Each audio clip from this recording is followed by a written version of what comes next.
tujiulize sisi wenyewe.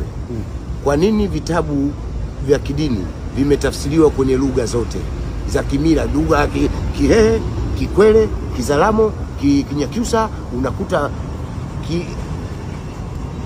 kitabu cha Kiislamu kimetafsiriwa kwa lugha hiyo, na kitabu cha Kikristo kimetafsiriwa kwa lugha za kimila. Lakini kitabu cha sayansi, kitabu cha uchumi, kitabu cha masuala ya kijeshi, strategy zote za ulimwengu za maana na za kuendeleza watu kunyanyua katika maisha, watu haviletwi kwenye lugha zetu, zinalala kwenye lugha za walowezi, za wavamizi, colonizer. Kwa nini tunasoma huko ili mradi sisi tusijue yaliyokuwa bora? Hivi kwani wewe hujui kutengeneza gari?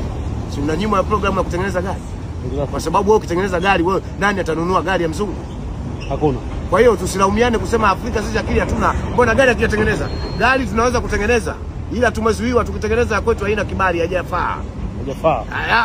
Haijafikia kiwango. Haikizi vigezo. Haikizi vigezo.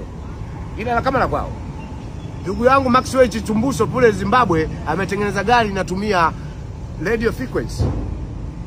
Umesikia bwana? Ndio. Radio frequency. Kaitengeneza Mzimbabwe. Lakini wazungu hapo watasema kwamba ile gari haijakizi viwango, itakuwa hatarishi kwa watumiaji, kwa hiyo haitoingia sokoni.